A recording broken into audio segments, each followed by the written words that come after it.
Bismillahirrahmanirrahim. Assalamualaikum warahmatullahi wabarakatuh. Alhamdulillahi rabbil alamin. Wabihi nasta'in ala umurid dunya waddin. Wassalatu wassalamu ala ashrafil anbiya'i wal mursalin. Nabiyyina wa maulana Muhammadin wa ala alihi wa sahbihi ajma'in amma ba'du. Laqad qala Allah Ta'ala fi kitabihil karim ba'da a'udzu billahi minasy syaithanir rajim bismillahirrahmanirrahim laqad kana lakum fi rasulillahi uswatun hasanah al-ayah sadaqallahul azim. Hadirin jamaah Bapak Ibu yang dirahmati Allah, semoga pagi hari ini kita semua mendapatkan perlindungan, kesehatan, dan juga keberkahan dari Allah Subhanahu wa Ta'ala setelah kita menunaikan sholat subuh di masjid kita tercinta ini, sambil kita menunggu datangnya terbit matahari, kita niatkan thalabul ilmi di masjid ini, sekaligus juga kita beriktikaf. Semoga Allah melipat gandakan pahala kita. Amin, amin ya rabbal alamin. Hari ini di belakang saya ini spanduknya ada tulisan peringatan Maulid Nabi Muhammad Sallallahu Alaihi Wasallam, walaupun tanggal merahnya sih sudah seminggu yang lalu ya Pak ya. Tanggal merah hari Jumat juga kalau nggak salah kemarin. Tapi memang kalau perkara tanggal lahirnya Nabi 12 Rabiul Awal, eh, di masa Nabi itu belum dijadikan sebagai momentum. Beliau selalu memperingati hari lahir, tapi cara memperingatinya atau tanggalnya itu tidak menggunakan tanggal dan bulan. Jadi beliau itu lahirnya hari Senin. Jadi yang beliau lakukan peringatan kelahirannya adalah setiap hari Senin. Jadi harinya gitu Pak. Bukan tanggal 12, bukan bulan Rabiul Awal, tapi hari Senin. Maka Nabi itu memperingati hari lahirnya seminggu sekali gitu Pak. Setiap minggu. Kita kan maulid setahun sekali. Nah kalau Nabi itu maulid istilahnya seminggu sekali. Dan cara memperingatinya pun beda sama kita. Kalau kita kan nih duduk nih kayak gini di masjid, ada ceramah, dengerin ceramah gitu ya. Nah kalau Nabi cara memperingatinya dengan cara berpuasa. Nah, Bapak Ibu mungkin banyak juga nih di antara kita yang pada punya kebiasaan puasa Senin, puasa Kamis, walaupun itu bukan wajib ya, itu jatuhnya sunnah. Tapi kalau kita lihat asbabul wurudnya, Nabi itu kan Senin puasa, Kamis puasa. Ditanya kan sama sahabat, kenapa Anda memilih hari Senin dan juga Kamis gitu ya? Nah itu jawabannya Pak, bahwa hari Senin itu adalah hari kelahiranku. Oh, jadi Nabi itu puasa Senin karena memperingati hari lahirnya. Iya. Ya, selain juga ada jawaban yang kedua, setiap hari Senin dan setiap hari Kamis Nabi berpuasa karena itulah hari di mana amal-amal kita itu dilaporkan ke langit, dan aku, kata Nabi, lebih suka amalku dilaporkan ketika aku sedang dalam keadaan berpuasa. Tapi yang nomor satu jawaban Nabi itu unik, yaitu itu Senin itu adalah hari kelahiranku dan beliau merayakannya. Ya sebutlah istilahnya memperingatinya gitu ya. Ya dengan cara berpuasa dan meminta atau mengajak para sahabat Ya termasuk kita juga kan umatnya ya untuk puasa setiap hari Senin itu. Maka kalau dibilang memperingati lahirnya Nabi itu bid'ah gitu ya, enggak, justru sunnah. Ya puasa Senin itu sunnah itu Pak, sunnah.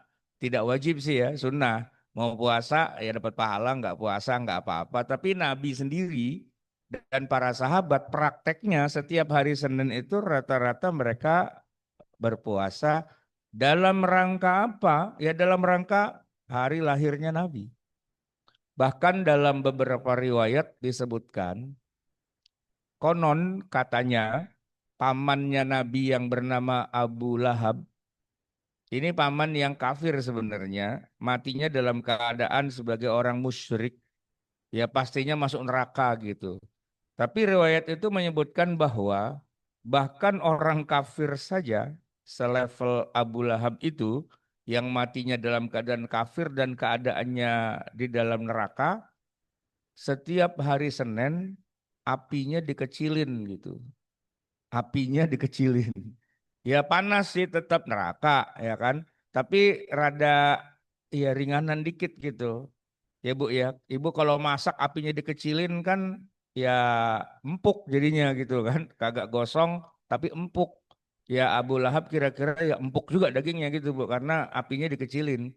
Maksudnya ya disiksa sih tetap di neraka cuman rada dikurangin dikit. Pertanyaannya kok gitu sih? Ada apa? Nah, rupa-rupanya dalam riwayat disebutkan di hari Senin pas Nabi Muhammad lahir itu Abu Lahab termasuk orang yang paling berbahagia. Berbahagia dengan kelahiran Nabi Muhammad SAW. Bahkan saking bahagianya, ini si Abu Lahab ini membebaskan budaknya. Saking dia bahagia, itu budak yang apa namanya memberitahu, mengabari majikannya, tuannya itu sudah lahir anaknya Aminah, anaknya Abdullah, keponakan Anda. Alhamdulillah bayinya selamat gitu kan ya. Oh, itu yang paling menari-nari kegirangan adalah Abu Lahab. Ya pertama karena bayinya laki-laki sebab kalau orang Arab kalau bayinya perempuan dia malu, nutup muka, bahkan besoknya tuh bayi perempuan dikubur hidup-hidup. Tapi ini laki-laki gitu kan. Sama yang kedua, dia merasa ingin jadi pahlawan karena Nabi Muhammad waktu lahir itu kan bapaknya sudah wafat. Nah, jadi kayak ada semacam ya rasa tanggung jawab lah sebagai paman gitu ya untuk jadi dalam tanda petik orang tuanya. Dan memang hubungan Abu Lahab dengan Nabi Muhammad ini ngomongnya sebelum diangkat jadi nabi ya. Wah itu paman yang paling dekat. Bahkan ya meskipun Nabi itu tinggalnya bukan di rumah Abu Lahab, Nabi itu kan bapaknya udah nggak ada. Maka beliau dipelihara oleh kakeknya Abdul Muthalib 2 tahun. Kemudian sebelumnya sih itu malah dibawa oleh Halimah As-Sa'diyah ke kampungnya di Bani Sa'ad tuh malah 5 tahun. Jadi pulang dari sana udah nggak punya ibu juga, ya punya ibu sih tapi nggak lama meninggal. Nah dipelihara oleh pamannya Abu Thalib, oleh Ya, kakeknya dulu dan kemudian bener oleh nggak ada? pamannya. Nah tapi begitu beliau katakanlah sudah mulai berumah tangga ya mulai menikah dengan Khadijah itu rumahnya Nabi sama rumahnya pamannya Abu Lahab itu ini sebelum jadi Nabi ya itu nempel temboknya sebelah sebelahan dan bukan hanya bertetangga tapi berbesanan. Jadi Abu Lahab itu punya anak laki-laki menikah dengan anak perempuannya Nabi. Nabi kan anak perempuannya waktu itu ada 4. Ada Zainab, Ruqayyah, Ummu Kalsum, dan juga yang paling kecil tuh perempuan Fatimah. Nah itu yang pada hidup sampai gede, sampai berumah tangga, punya cucu itu dari jalur anak perempuan. Kalau anak laki ada tapi kecil-kecil pada wafat. Ada Qasim, ada Abdullah, ada Ibrahim.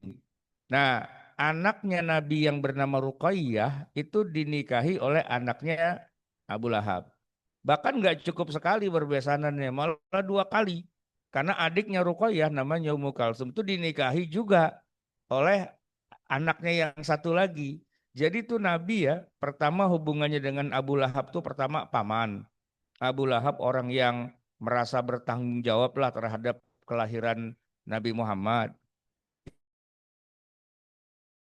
Yang kedua, mereka anggaan. Yang mereka berbesanan double. Jadi hubungan Abu Lahab ini dengan Nabi Muhammad tuh sangat-sangat dekat lah begitu. Maka musuh utama, Abu Lahab itu jadi musuh utama, ya kan? Bahkan ada ayat yang mengatakan Abu Lahab itu di neraka, tabat yada lahabi wa tabba ma aghna anhu maluhu wa ma kasab, sayuran akan masuk, dicemplungin, dilelepin ke dalam neraka gitu kan. Tapi neraka bukan sembarang neraka, setiap hari Senin nerakanya apinya dikecilin gitu. Nah, gara-garanya dia berbahagia dan dia bersedekah di hari lahirnya Nabi Muhammad yaitu hari Senin. Nah, itu menurut banyak kajian tentang Maulid Nabi itu salah satunya ya orang yang berbahagia dengan lahirnya Nabi dan bersedekah pada hari itu, walaupun kafir pun nerakanya dikecilin. Apalagi kita sebagai umatnya yang mengakui kenabian beliau, yang menjadikan beliau sebagai suri toladan, maka wajar-wajar saja kalau kita juga ya istilahnya menampakkan rasa cinta kita kepada beliau di hari lahirnya. Baik, jamaah yang dirahmati Allah, tentang tanggal 12-nya, sebenarnya catatan sejarah itu agak sedikit ada kritik gitu ya. Karena ada sedikit beda hitung-hitungan. Kebanyakan ulama sepakat bahwa kalau hari lahirnya memang Senin. Tapi kalau 12 Rabiul Awal ini kalau versi yang paling utama kan riwayat atau katakanlah sirah nabawiyah itu kan hampir seluruhnya itu berujung kepada sirahnya Ibnu Ishaq gitu ya. Emang disebutkan hari Senin 12 Rabiul Awal itu yang beredar lah paling banyak versinya itu, kita pun begitu, maka pemerintah Indonesia pun dari zaman kita merdeka udah bikin tanggal merah itu Pak 12 Rabiul Awal karena dianggap itulah hari kelahiran Nabi, bukan hari, tanggal kelahiran Nabi. Nah, sedangkan beberapa ahli sejarah yang mencoba melakukan penelitian lebih dalam, ini menemukan fakta yang agak unik bahwa kalau memang tanggalnya 12 Rabiul Awal, kalau dihitung mundur ke masa itu, Pak, sebenarnya 12 Rabiul Awal itu bukan hari Senin, tapi hari Kamis. Ini salah satu yang ditulis oleh Safiyur Rahman Al-Mubarakfuri yang menulis kitab Sirah Nabawiyah di zaman modern ini yang judulnya Ar-Rahiq Al-Makhtum. Ar-Rahiqul Makhtum. Ini adalah kitab Sirah Nabawiyah yang modern, mendapatkan piala dari Raja Saudi, Raja Faisal, karena dianggap ya sangat ilmiah dan sangat akurat lah begitu. Nah, menurut penelitian beliau, ini beliau bukan orang yang pertama sebenarnya sih. Beliau mengutip beberapa pendapat dan cenderung pendapatnya membenarkan bahwa 12 Rabiul Awal itu hari Kamis, bukan hari Senin.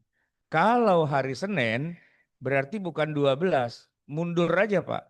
Kalau Kamis itu 12, Senin itu tanggal berapa Pak? Ya Kamis 12, Rabu 11, Selasa 10, Senin 9.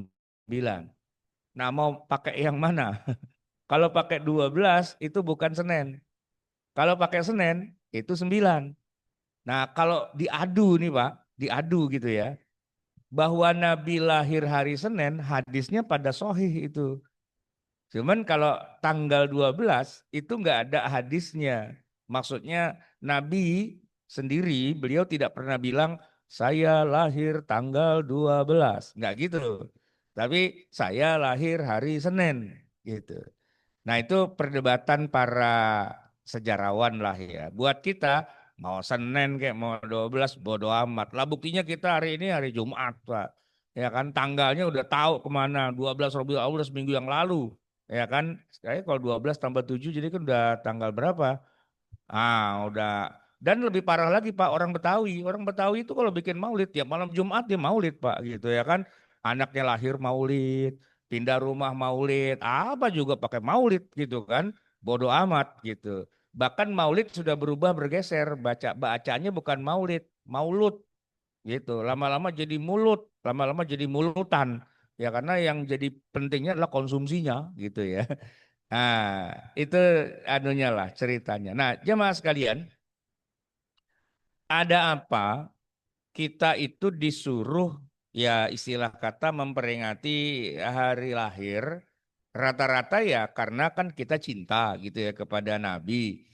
Tapi kalau emang kita cinta pada Nabi dalam rangka apa pula kita mencintai beliau, nah ayat yang tadi saya kutip di awal sebenarnya kan ya karena kita umatnya kita disuruh berittiba ya mengikuti ya semua kehidupan beliau yang disebutkan laqad kana lakum fi rasulillahi uswatun hasanah. Telah ada pada diri Rasulullah itu Nabi Muhammad SAW ya suri tauladan yang baik. Jadi kita nih Pak disuruh ngikutin kehidupan Nabi Muhammad SAW. Itu kan intinya, ya kan? Tapi teknisnya Pak, ternyata ya nggak mudah juga, ya. Gini Pak, ini saya kasih contoh nih. Kalau seandainya ayat tentang laqad kana lakum fi Rasulillahi uswatun hasanah itu berlakunya kepada para sahabat Nabi yang memang hidupnya bersama Nabi, sama-sama tinggal di Mekah, sama-sama tinggal di Madinah, menyertai Nabi dalam kesehariannya, kok disuruh ngikutin Nabi, selesai masalah. Kenapa? Iya karena mereka tinggal di satu tempat yang sama. Ketemu Nabi Pak, dijamin sehari ketemu 5 kali. Orang Nabi imam masjid, imam rawatib, apa-apa tanya Nabi, apa-apa ikut Nabi, segala sesuatu ketemu sama Nabi, kan selesai masalah, ya kan? Nggak punya duit, ngadu sama Nabi, lapar, ngadu sama Nabi, ya kan? Nggak punya bini, ngadu sama Nabi, ya Nabi ada di tengah mereka. Jadi kalau Nabi itu dijadikan sebagai rujukan dalam kehidupan, ya memang udah wajar gitu. Yang jadi masalah itu Pak, kita ini salah lahir, Pak. Gitu. Kita lahirnya tidak di Mekah. Kita lahirnya tidak di Madinah. Bahkan waktunya saja pun kita salah tanggal. Iya salah tanggal lah. Orang Nabi udah meninggal 14 abad yang lalu. Beliau itu orang yang memang ada nyata hidup di Mekah Madinah. Kita lahir bukan di Mekah Madinah, Pak. Jarak kita dengan Mekah Madinah itu 900 kilo. Kok 900? Iya 9.000 kilo. 900 mah dari sini ke Banyuwangi gitu ya. Nah, Bali. Nah, dari sini Pak ke Bandara King Abdul Aziz Jeddah itu Pak, kalau kita haji umroh 9.000 kilo. Dan peradabannya beda, budayanya beda, kehidupannya beda, dan zamannya pun kita terpaut 14 abad. Jadi berubah semua. Apa-apa yang ada di zaman Nabi tidak ada di zaman kita, dan apa yang ada di zaman kita tidak ada di zaman Nabi. Ya, yang gampang gini aja lah Pak. Nabi itu kan orang Arab, gitu kan. Ngomongnya aja ngomong Arab. Kita Pak, boro-boro ngomong Arab. Ada sih kita belajar bahasa Arab, tapi Arab ya Arab maklum lah gitu ya. Beda gitu kan. Ah, itu jadi masalah Pak, cuman gara-gara bahasa aja. Kenapa? Ya karena Nabi kita orang Arab, seluruh ayat Quran kan turun dalam bahasa Arab. Ya kan? Semua hadis Nabi, Nabi ngomong sama siapapun ngomongnya pakai bahasa Arab. Padahal Quran dan hadis Nabi itu kan dua sumber hidayah kita, pegangan hidup kita. Lah kita baca Quran, jangankan paham Pak, bacanya aja belepetan kagak karu-karuan. kan beda makhraj, ya kan? Di Indonesia itu kita nggak mengenal huruf sod, nggak ada. S kita, apalagi zal, zai, lo, itu nggak ada di kita. Nah kita tertatih-tatih untuk bisa melafazkannya saja dan banyak melesetnya, ya. Jadi wajar kalau di kita merasa udah fasih banget kalau baca Quran, ternyata begitu kita dengerin pa ija, parog, tapang, sob. Nah gitu, kacau kan? Kenapa? Lidahnya beda. Apa dia dosa? Ya enggak sih. Emang Allah menciptakan manusia syu'uban wa qabaila. Kan beda-beda. Beda wakhtilafu alsinatikum wa alwanikum. Allah menciptakan manusia tuh beda-beda lidahnya, beda-beda warna kulitnya. Nah, orang yang beda bangsanya, beda sukunya, beda lidahnya, kok disuruh ngikutin orang Arab? Kan puyeng, Pak. Puyeng kita, ya. Ngucapin juga kagak becus, apalagi paham, kagak paham. Belum tentu orang yang baca Qur'annya fasih, Pak. Suaranya mau mantap itu, Pak. Kalau dia baca Quran kita bisa nangis tuh, Pak. Ya, tapi belum tentu dia paham juga. Kapan tuh saya pernah ikut sholat Qiyamul Lail tuh, Pak, kalau lagi itikaf Ramadan, bukan di sini, di mana saya lupa. Itu Pak, imamnya, bikin satu masjid nangis semua Pak. Malam-malam ganjil bulan Ramadan Pak. Saya tuh sebenarnya nggak mau nangis sebenarnya Pak. Cuman gara-gara di sebelah kanan saya nangis, belah kiri saya nangis, belakang saya pada nangis. Masa saya kagak nangis gitu kan? Kagak enak juga gitu ya kan? Dan emang suasananya cukup mengharukan. Ya akhirnya saya ya nangis dah gitu ya. Nangis rada kepaksa sih sebenarnya. Bukan apa-apa. Saya ngantuk Pak gitu kan.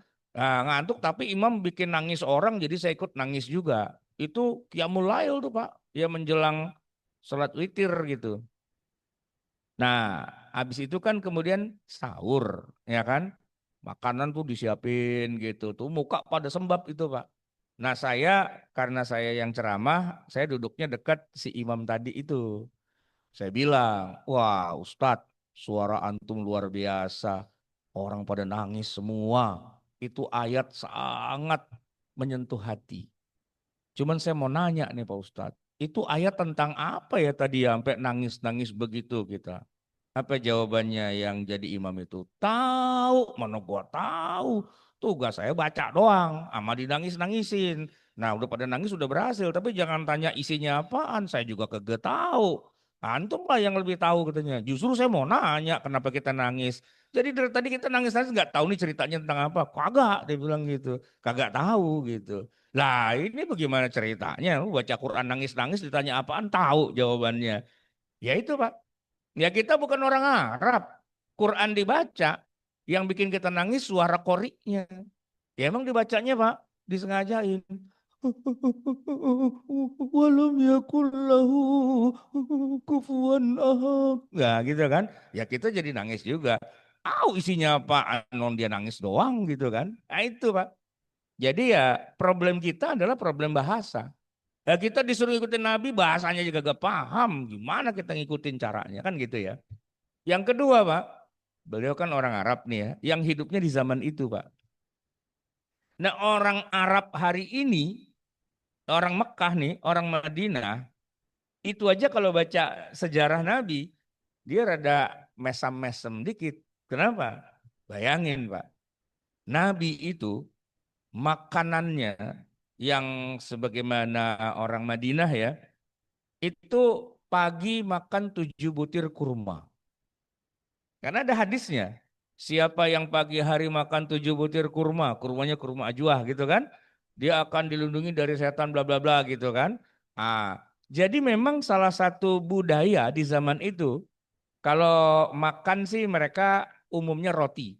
Tapi kalau roti nggak ada, orang Madinah tuh santai, makan kurma aja. Nah, kurma itu Pak, makannya bukan sebutir 2 butir, setidak-tidaknya 7 biji gitu. Dan kalau disebut angka 7, maksudnya bukan hanya 7 doang, banyak gitu maksudnya, sepiring dia makan gitu. Pagi sepiring kurma selesai. Siang sepiring kurma selesai. Malam sore gitu ya sepiring kurma. Emang tiap hari makannya kurma. Gitu. Itu Nabi, itu penduduk Madinah. Mau yang Islam, mau yang kafir, orang Madinah begitu. Makanya kalau ada hadis sahih yang menyebutkan bahwa bulan Ramadan Nabi SAW itu berbuka dengan kurma, udah bener Pak. Emang tiap hari makannya kurma? Iya. Iya buka puasa kurma? Iya. Gitu ya kan? Nah di kita ngikutin ya kan? Tapi kita ngikutinnya agak agak lucu nih Pak. Kita makan korma hanya bulan Ramadan, ya kan? Buka puasa pakai korma, gitu. Begitu Ramadan selesai, walaupun kita puasa Senin Kemis, walaupun kita puasa 6 hari, tapi bukanya nggak pakai korma, gitu. Nah sementara Nabi makan korma mah terus, mau ada Ramadan nggak ada Ramadan, ya pokoknya korma karena emang itu makanan pokoknya mereka. Bahkan bukan hanya Nabi yang makan kurma, Yahudi, kafir-kafir di Madinah, Bani Quraidah, Bani Nadir, Bani Qainuqa, itu Yahudi, Pak. Lah, mereka bukan hanya makan kurma, petani kurmanya dia. Petani kurmanya orang Yahudi. Iya. Karena di Khaybar itu, perkebunan kurma yang sangat subur itu petaninya orang Yahudi. Ya memang tanaman kurma itu, Pak. Sebenarnya tanaman kurma itu nggak ada di Mekah, Pak. Kalau di Madinah ada. Madinah makin ke utara sono terus sampai ke Palestina ke negeri Syam, itu emang kurma. Ingat Pak, Nabi Isa itu bukan orang Mekah, bukan orang Madinah, dia orang Palestina. Dia lahir di daerah yang namanya Nazaret, ya kan? Sehingga kaumnya, umatnya itu disebut dengan Nasoro, Nazaret, ya kan? Coba lihat di Al-Qur'an. Ibunya Nabi Isa, Maryam ketika melahirkan di bawah pohon kurma. Allah yang memerintahkan si Maryam ini untuk mengguncang-guncang pohon kurma. Wahuzzi ilaiki bijiz'in nakhli. Goyang-goyangkan itu pangkal pohon kurma. Tusaqit alaiki rutaban janiya. Itu surat Maryam. Jadi ibunya Nabi Isa, Bunda Maria kalau kata orang Kristen, itu makanya kurma. Gitu makanya korma bukan lahir di bawah pohon cemara, enggak, kagak ada pohon cemara di Palestina. Pohon cemara mah di puncak. Kita tuh ya kan naik naik ke puncak gunung, tinggi tinggi sekali, kiri kanan kulihat saja banyak villa-villa. Kalau dulu banyak pohon cemara kan gitu. Nah, gara-gara budaya itu dibawa ke Eropa, orang Eropa itu ada pohon apa, pinus apa pohon apa gitu kan. Orang kita di Kopas kayaknya kayak cemara nih, akhirnya jadi cemara gitu kan. Jadi keluarga cemara gitu. Harta yang paling indah adalah keluarga cemara gitu kan ya. Nah, sebenarnya bukan pohon cemara itu, Pak, pohon kurma aslinya itu. Jadi jangan keki, jangan kerok, jangan kegok. Kalau orang Yahudi, orang Nasrani itu makannya kurma. Dan di Madinah, petani kurmanya adalah orang Yahudi. Gitu, Pak. Dan Nabi Muhammad sebagai warga Madinah juga terbiasa makan kurma. Gitu. Jadi kalau di dalam hadis Nabi, ternyata Nabi buka puasa pakai kurma, pantas, Pak. Emang itu makanannya. Yang kurang, yang aneh kita, Pak. Kita bukan orang Mekah, bukan orang Madinah, bukan orang Palestina, orang Indonesia buka puasa pakai kurma. Wah, itu yang senang importirnya, Pak. Wow, senang banget. Kenapa? Miliaran loh itu untuk bisa mendatangkan berkontainer-kontainer kurma.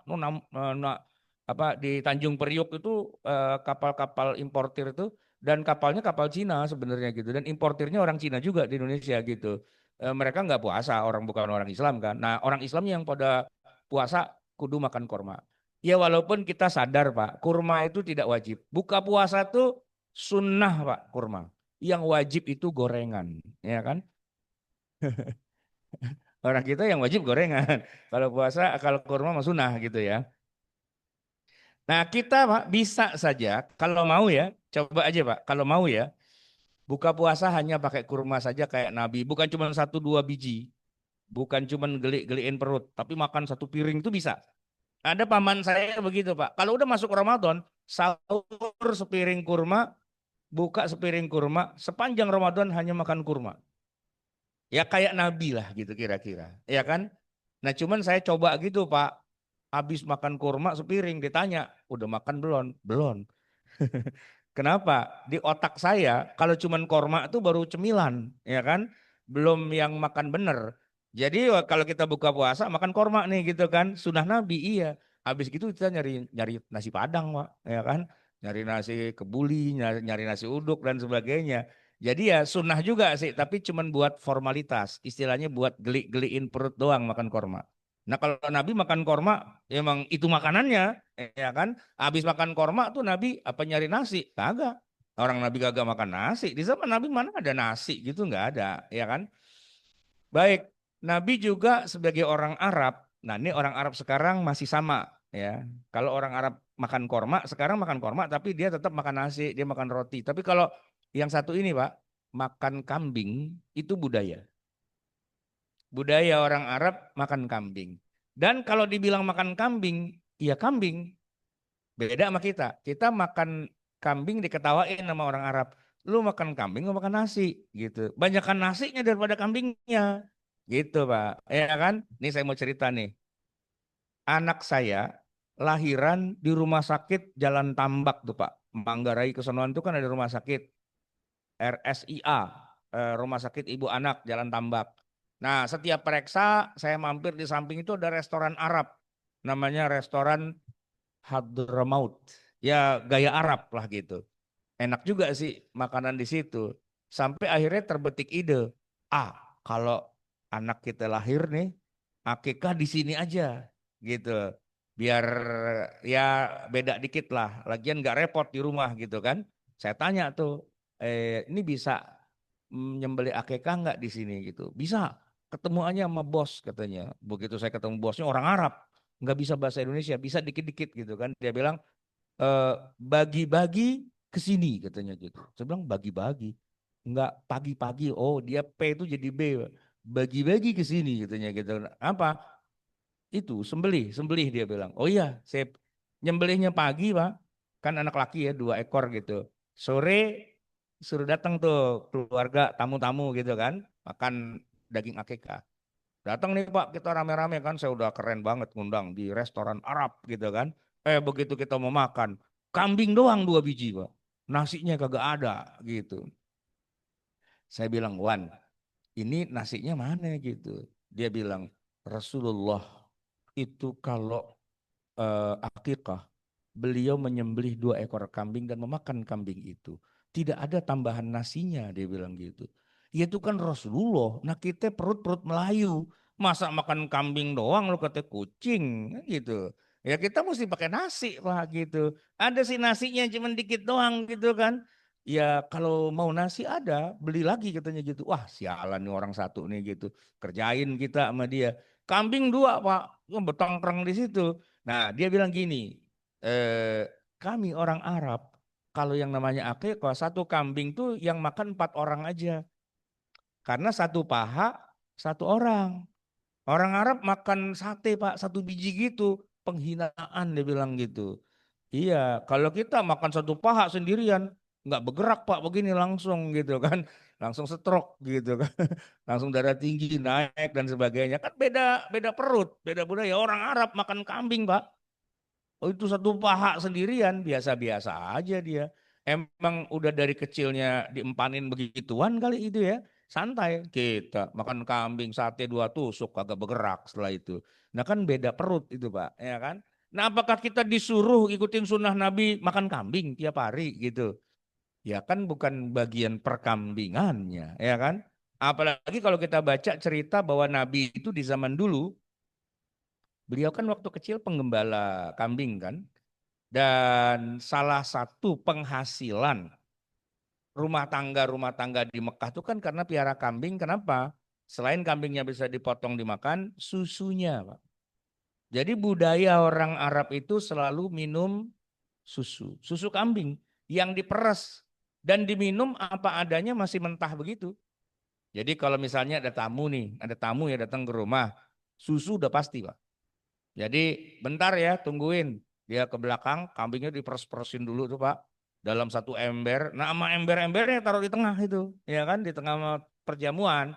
Nah, diminum tuh Pak, satu ember itu nggak pakai gelas lagi, langsung aja ditenggak, blok, blok, blok, blok, terus dikasih ke sampingnya, tafadhol gitu, syukron, blok, blok, blok, blok, tafadhol, syukron, muter tuh Pak, tamu ada 10 orang tuh, gantian tuh Pak, satu baskom rame-rame gitu kan. Kita Pak, kalau diajak minum susu kayak gitu, dibilang tafadhol, kita bilang kholas. Kagak mau kita gitu. Kenapa? Habis mulut lu masuk situ, gue suruh minum lagi di situ. Lagian Pak, orang kita minum susu, ya habis itu masuk WC Pak. Ya kan, beser kita langsung, kagak bener ini. Ya kan, apalagi susunya susu onta, lebih hancur Pak. Perut kita itu perut Melayu, nggak cocok sama susu, ya kan? Nah dulu Pak, masih ingat saya waktu masih SD itu ada, kalau sekarang kan namanya apa, MBG, makan bergizi gitu ya, apa gimana?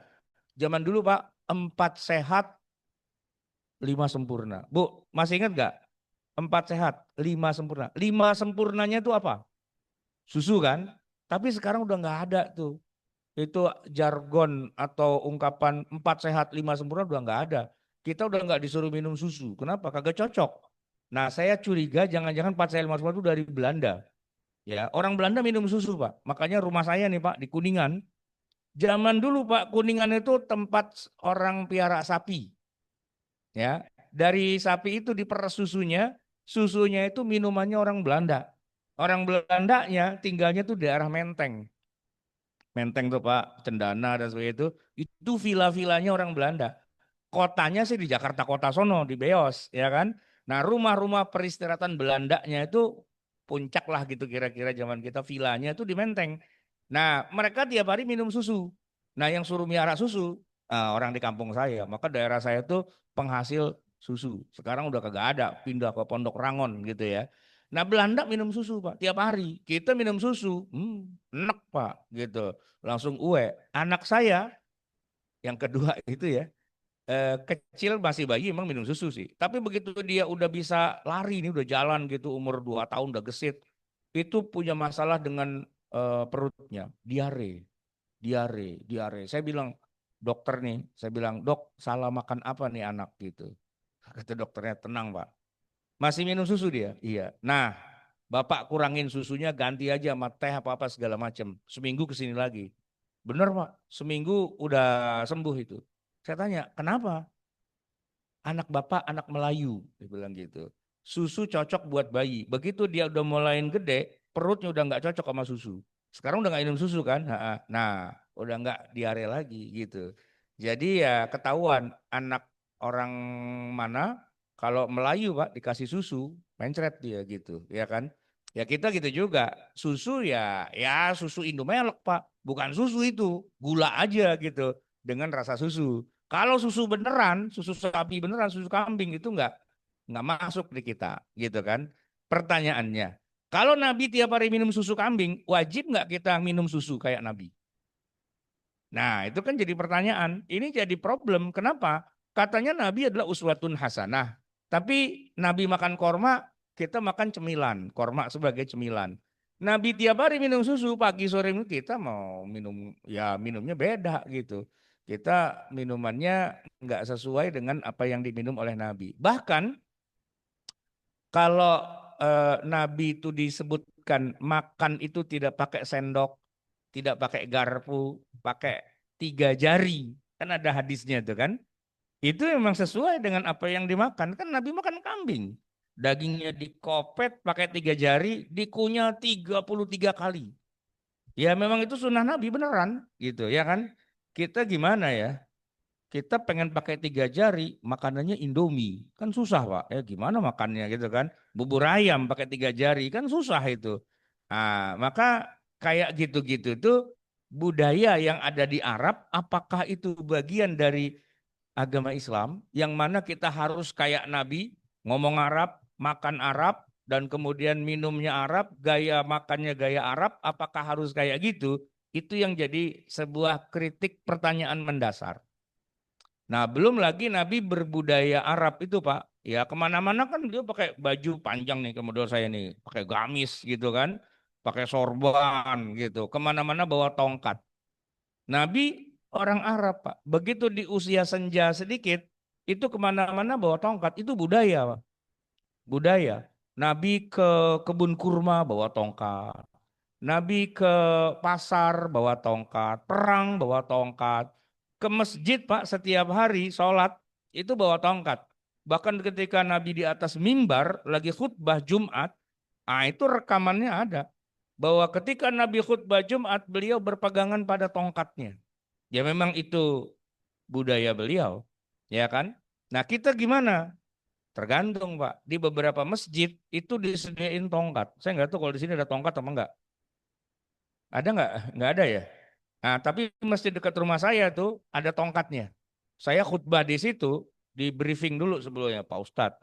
Di sini kita modelnya kalau khutbah pegang tongkat. Udah ada tongkatnya. Jangan lupa ntar kalau di atas tongkatnya dipegang gitu. Saya pegang Pak tongkat, ya kan? Khutbah pertama pegang tongkat. Begitu khutbah kedua saya lupa nggak saya pegang. Kan duduk dulu, berdiri lagi nggak saya pegang. Itu dicoel dari belakang. Ustadz, Ustadz apa? Tongkat, tongkat. Oh iya tongkat. Wah pegang tongkat. Ya benar Pak, emang Nabi khutbah pakai tongkat, bener, nggak salah gitu. Cuman yang jadi masalah tuh gini, udah selesai sholat Jumat kan saya pulang nih.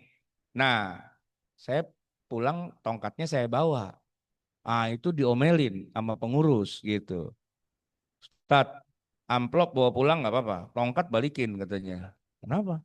Ya itu tongkat masjid katanya. Nah, ini saya mau nanya. Nabi waktu khutbah pegang tongkat, waktu Nabi pulang, tongkatnya dibawa pulang apa enggak gitu kan?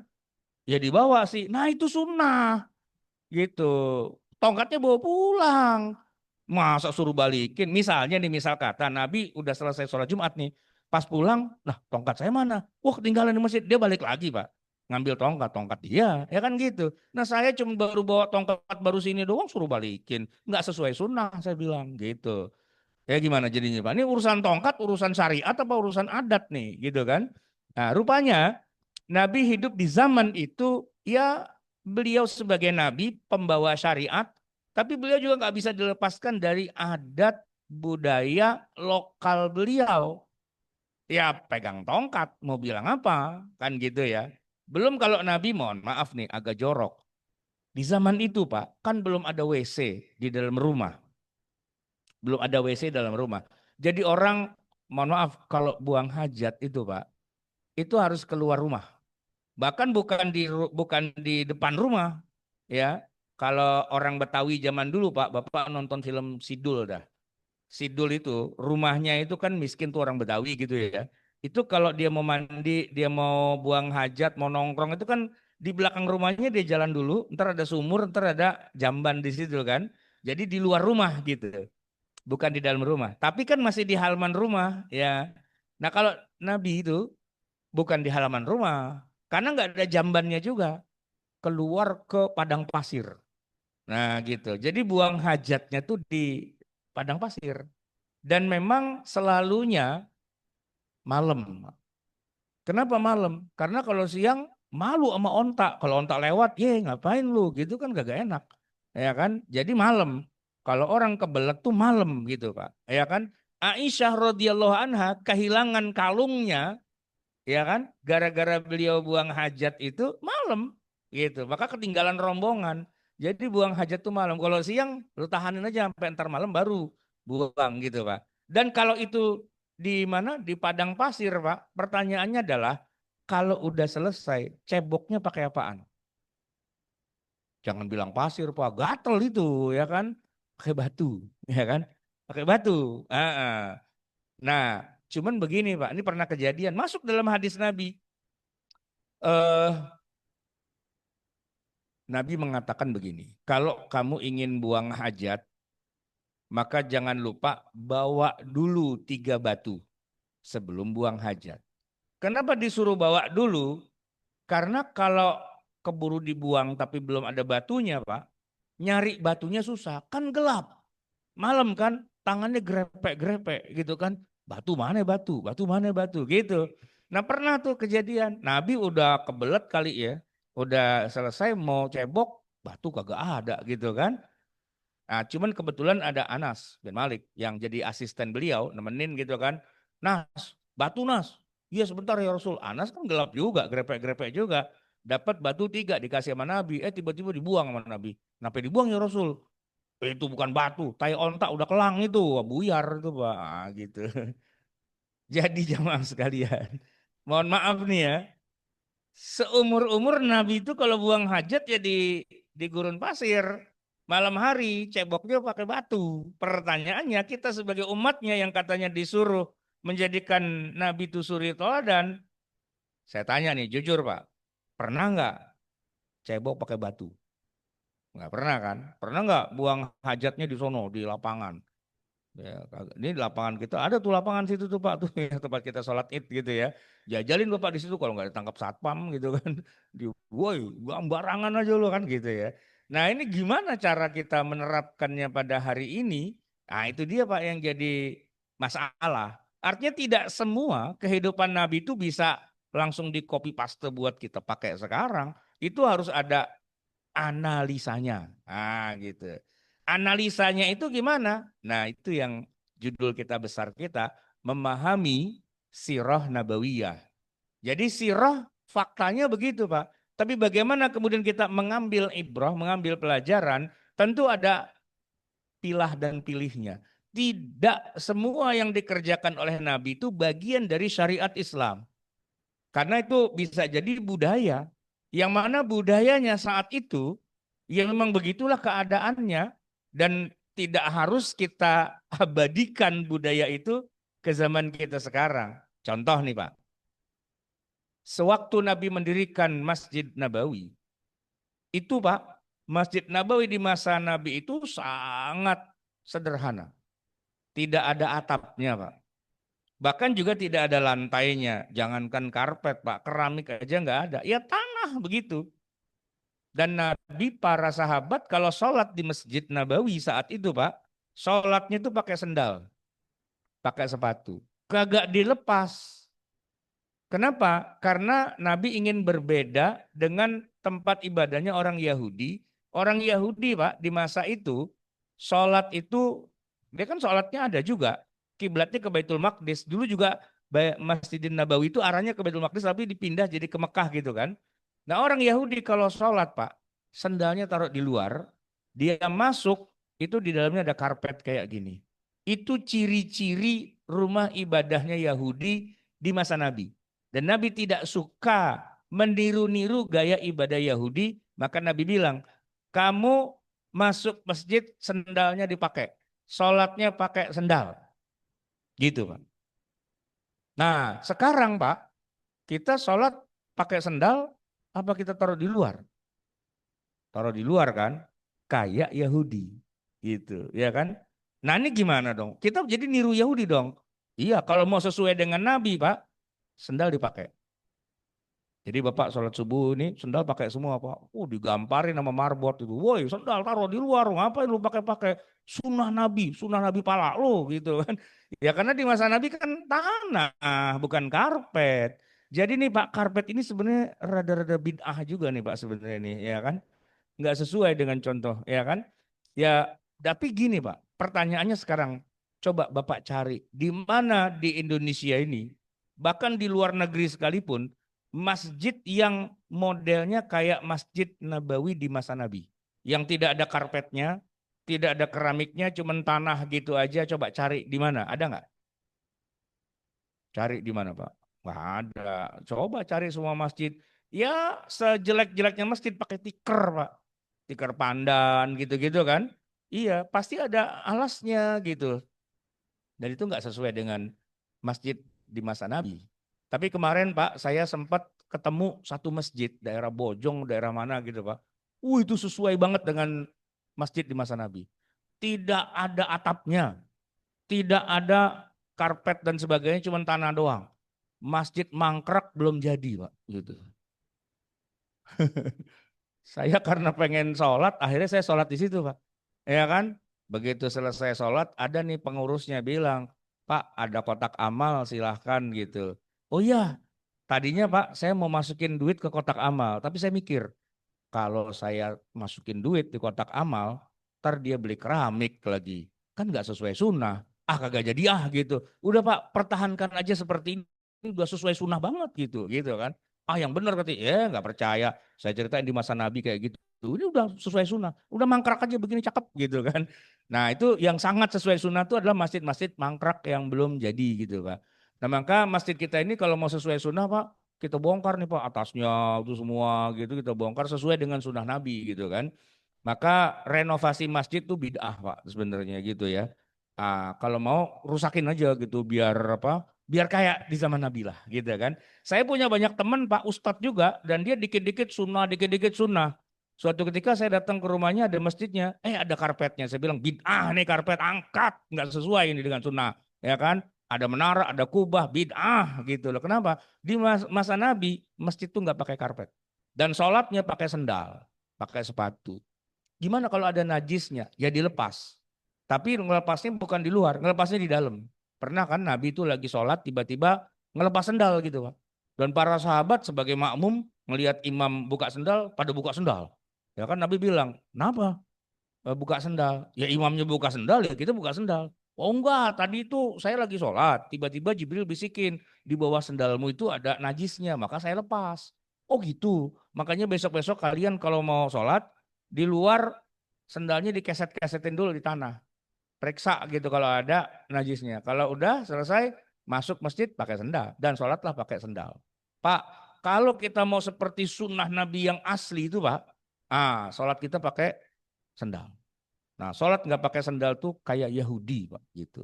Nah, ini Pak, kalau cara berpikirnya kayak gini, kan nyungsang itu Pak, hancur gitu kan. Nah, apakah peristiwa di zaman Nabi persis kayak gitu yang harus kita copy paste di zaman sekarang dan itu dibilang sunnah? Ya enggak juga.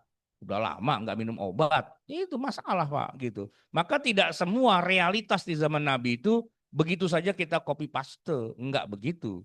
Ya kan? Jadi hadirin jamaah sekalian yang dirahmati Allah, semua itu ada ilmunya. Ya, menjadikan Nabi sebagai suri toladan, tapi ada analisanya. Analisanya apa? Apakah ini syariat Islam yang memang sifatnya universal, berlaku untuk semua umat manusia, ataukah itu bagian dari residu Nabi sebagai orang Arab yang tidak bisa lepas dari budaya, tradisi, dan gaya hidup di zaman itu? Nah itu harus dipilah dulu, dipilah dan dipilih. Ada analisanya. Gak mentang-mentang Nabi begitu, kita langsung kopas apa adanya. Enggak. Nah maka perintah Allah yang menyebutkan laqad kana lakum fi rasulillahi uswatun hasanah itu bacanya harus pakai ilmu, Pak. Enggak asal kopas-kopas doang. Mentang-mentang Nabi begini, kerjain begini. Enggak. Maka sunnah Nabi, Pak, perbuatan Nabi itu terpecah menjadi 5 macam. Ada sunnah Nabi yang buat kita jadi wajib, tapi ada sunnah Nabi yang buat kita jadinya sunnah. Enggak wajib. Kalau kita kerjakan kita dapat pahala. Tapi ada juga sunnah Nabi yang buat kita jatuhnya mubah-mubah saja. Mau kayak Nabi oke, enggak kayak Nabi enggak apa-apa. Dan ada juga sunnah Nabi yang jatuhnya buat kita makruh, bahkan sampai haram. Ada 5 itu Pak. Nah pertanyaannya, perbuatan Nabi macam mana yang buat kita jatuhnya haram? Puasa wisol. Nabi puasa Pak, nyambung. Hari Senin, Selasa, Rabu, Kamis, nyambung siang malam kagak pakai buka, kagak pakai sahur. Nabi begitu puasanya. Dan sahabat pengen kayak gitu dilarang sama Nabi. Nggak boleh. Kalian itu nggak kayak saya. Saya tuh dapat rezeki dari Allah, puasa saya beda. Berarti kita puasa kayak gitu tuh nggak boleh walaupun Nabi melakukannya. Apalagi Nabi punya istri lebih dari 4. Berapa Bu istrinya Nabi? Waktu Nabi wafat, istrinya tuh 9. Gitu. Maka kalau dibilang poligami, punya istri 2, 3, ngaku-ngaku sunnah Nabi, itu sesat Pak. Enggak. Kalau sunnah Nabi itu 9. Itu baru sunnah. Baru 2 ngaku sunnah, kagak bisa. 2 itu bukan sunnah Pak. 2 itu ya kepepet, udah bisanya cuma 2. Itu aja puyeng dia punya bini 2 kan gitu ya. Nah kalau Nabi istrinya berapa? 9. Kalau ente istri udah 9, baru bilang ini sunnah Nabi. Bini 2 ngaku sunnah Nabi, kagak masuk gitu Pak. Kagak bisa. Ya kan? Tapi kalau Bapak punya istri 9, masuk neraka. Kenapa? Nggak boleh. Maksimal 4. Kan gitu. Maka perbuatan Nabi yang satu itu nggak bisa dijadikan sebagai suri toladan. Apalagi ada salah satu istri Nabi yang bernama Zainab, itu nikahnya kacau tuh Pak. Maksudnya kacau tuh gini, yang sesuai dengan syariat Islam, orang nikah Pak, harusnya kan ada walinya, ada saksinya, ada mas kawinnya, ada ijab kabulnya, kan gitu. Itu kan rukun kan. Satu saja rukun itu tidak ada, tidak sah pernikahan itu. Tapi waktu Nabi nikah sama Zainab, nggak pakai wali, nggak pakai saksi, bahkan tidak pakai ijab kabul. Bayangin, tiba-tiba saja Allah turunkan ayat. Ya, ayatnya itu ayat yang judulnya menikahkan Nabi sama Zainab. Bunyinya begini, ada dalam Al-Qur'an. Coba cek. Falamma qada Zaidun minha wataran zawwajnakaha. Ketika Zaid sudah menceraikan istrinya, ya si Zainab itu, ya kan? Sudah menceraikan, kata Allah, zawwajnakaha. Aku nikahkan kamu wahai Muhammad dengan dia, mantan istrinya Zaid yang bernama Zainab. Itu ayat turun malam. Nah, begitu turun malam, paginya Nabi bilang, Zainab, mana Zainab? Panggil gitu. Kenapa? Diomongin sama Allah di ayat itu. Zainab Pak, dicari diubuk-ubuk kagak ketemu. Ya kan? Akhirnya ketemu lagi di pasar apa di mana gitu. Nah, panggil lo sama Nabi gitu kan. Ada apa? Tahu lu datanglah sono gitu kan. Zainab ketakutan. Panggil sama mantan mertua kan. Jangan-jangan minta harta gono gini apa bagaimana gitu kan. Begitu nyampe, ada apa ya Rasul? Kata Nabi, ikut saya. Hah? Ikut kenapa? Ambil pakaian semua, ikut ke rumah saya, kamu jadi istri saya. Hah? Jadi istri? Kapan akadnya? Udah, kata Nabi. Hah? Udah, kapan? Semalam. Gimana ceritanya? Nah, di situ Nabi ceritain. Tadi malam turun ayat gini dan bunyinya zawwajnakaha. Berarti sekarang kita nih udah suami istri, kata Nabi. Ikut. Siap ya Rasul. Ikut pulang ngintil ke rumah Nabi, ya kan? Zainab itu, ya kan? Nah, itu perbuatan Nabi, Pak. Apakah bisa kita sebagai umatnya melakukan hal yang sama kayak Nabi? Ketemu janda di pasar, ikut gitu.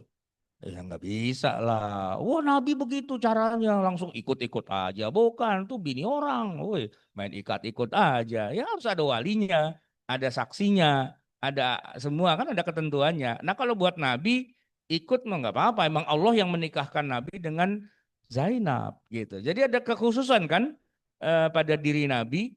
Maka tidak semua apa yang Nabi lakukan itu bagian dari syariah. Ada yang itu adat. Ya kalau adat jatuhnya adalah mubah tadi.